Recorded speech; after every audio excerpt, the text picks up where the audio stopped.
कभी सोचा है कि हुकूमत तो कहती है कारपोरेट टैक्स है 21%, लेकिन जब एक बड़ी कंपनी की रिपोर्ट देखते हैं तो पता चलता है कि वो तो सिर्फ 8% दे रही है। ये आखिर होता कैसे? नहीं, ये कोई घोपला नहीं है, बल्कि ये 3 अलग-अलग टैक्स रेट्स का एक बड़ा दिलचस्प खेल है।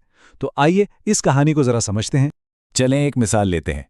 अमेरिका में सरकारी टैक्स रेट है 21%। तो फिर ऐसा कैसे हुआ कि एक बहुत बड़ी अमेरिकी कंपनी ने अपनी रिपोर्ट में सिर्फ 8.3% टैक्स दिखाया?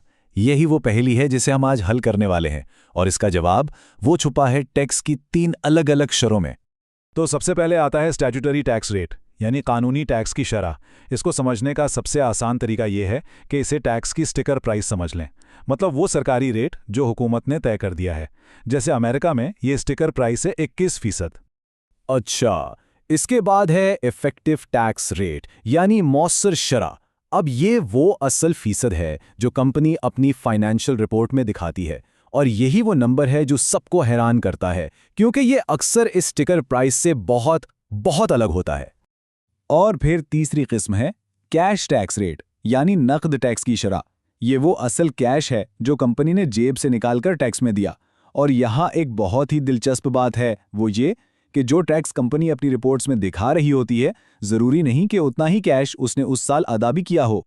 तो सबसे बड़ा सवाल यही उठता है कि आखिर इन तीनों रेट्स में इतना फर्क क्यों है? उसके पीछे क्या वजूहात हैं? चलें अब जरा इसकी गहराई में चलते हैं। देखें, इस फर्क की सबसे बड़ी वजह यह है कि टैक्स के कानून और अकाउंटिंग के उसूल ये 2 अलग-अलग चीजें हैं। इसकी वजह से 2 तरह के फर्क पैदा होते हैं। एक को कहते हैं परमानेंट डिफरेंसेस, यानी मुस्तकिल फर्क। जैसे कोई जुर्माना कंपनियों से खर्चा तो दिखाएगी, लेकिन हुकूमत उस पर टैक्स में कोई छूट नहीं देगी। और दूसरे होते हैं टेम्परेरी डिफरेंसेस, यानी आर्जी फर्क। जैसे मशीनरी की कीमत में कमी, जिसे डिप्रिसिएशन कहते हैं, उसे रिकॉर्ड करने के तरीके टैक्स और अकाउंटिंग में अलग हो सकते हैं। ये फर्क वक्त के साथ खुद ही खत्म हो जाते हैं। तो ये फर्क आता कहाँ से है? इसकी कई वजूहात हैं, जैसे कि टैक्स क्रेडिट्स, मतलब अगर कोई कंपनी रिसर्च वगैरह पे खर्च करे तो हुकूमत उसे छूट दे देती है। या कुछ ऐसे खर्चे होते हैं जिन पर टैक्स की बचत नहीं होती। लेकिन इन सब में जो सबसे बड़ा प्लेयर है ना, वो है मुख्तलिफ मुल्कों में कारोबार करना, क्योंकि हर मुल्क का टैक्स रेट बिल्कुल अलग होता है। ये टेबल इस बात को बहुत अच्छे तरीके से समझाता है। फर्ज करें एक कंपनी है एबीसी, जो 2 मुल्कों में काम करती है। मुल्क ए में टैक्स है 40% और मुल्क बी में सिर्फ 10%। अब अगर कंपनी दोनों मुल्कों में 100 का मुनाफा कमाती है तो उसका कुल मुनाफा हुआ 200, लेकिन टैक्स कितना बनेगा? मुल्क ए में 40 और मुल्क बी में 10, यानी कुल 50।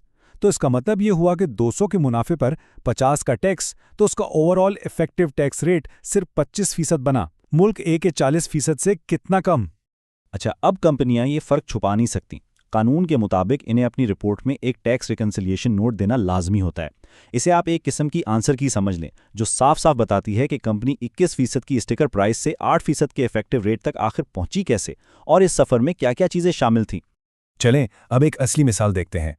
हम जॉनसन एंड जॉनसन का केस स्टडी देखेंगे और समझेंगे कि वो 21% से कम होकर 8.3% तक कैसे पहुंचे।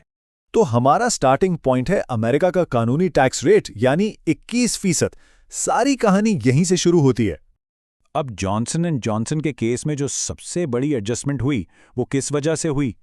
वो हुई उनके बैनुल अक़वामी कारोबार की वजह से। सीधी सी बात है, उनका काम ऐसे मुल्कों में फैला हुआ था जहां टैक्स अमेरिका से बहुत कम था। और उसका असर कितना बड़ा था, ये जानकर हैरानी होगी कि सिर्फ उनके बैनुल अक़वामी कारोबार नहीं, उनके टैक्स रेट में 16.4% की कमी कर दी है। बहुत बहुत बड़ी बचत है। ये बार चार्ट तो पूरी कहानी एक ही तस्वीर में दिखा रहा है। देखें, 21% के स्टैट्यूटरी रेट से सफर शुरू हुआ और फिर सिर्फ बैनुल अक़वामी कारोबार की वजह से एकदम से कितनी बड़ी गिरावट आई। बस यही वजह है कि असल टैक्स इतना कम नजर आता है। और इस तरह सारी एडजस्टमेंट्स के बाद जॉनसन एंड जॉनसन का 2021 का फाइनल इफेक्टिव टैक्स रेट बना 8.3%, यानी कानूनी रेट के 1/3 से भी थोड़ा ज्यादा। तो सवाल यह है कि ये सब जानना इतना जरूरी क्यों है? सीधी सी बात है, अगर कोई किसी कंपनी की कारकर्दगी समझना चाहता है या उसमें सरमायाकारी का सोच रहा है, तो इन रेट्स का फर्क समझना इंतहाई जरूरी है। तो खुलासा यह है, मुस्तकबिल की कमाई का अंदाजा लगाने के लिए इफेक्टिव टैक्स रेट को देखा जाता है, और मुस्तकबिल में कंपनी के पास कितना कैश होगा उसका अंदाजा लगाने के लिए कैश टैक्स रेट इस्तेमाल होता है। और हाँ, हमेशा इस टैक्स रिकॉन्सिलिएशन वाले नोट पर नजर जरूर रखनी चाहिए, ताकि ये पता चल सके कि कोई ऐसी चीज तो नहीं जो सिर्फ एक बार हुई हो और मुस्तकबिल में ना हो। तो ये सब जानने के बाद अब सवाल ये बनता है कि अगली बार जब किसी कंपनी की रिपोर्ट सामने आएगी तो सबसे पहले कौन से टैक्स रेट पर नजर जाएगी, स्टैट्यूटरी, इफेक्टिव या कैश?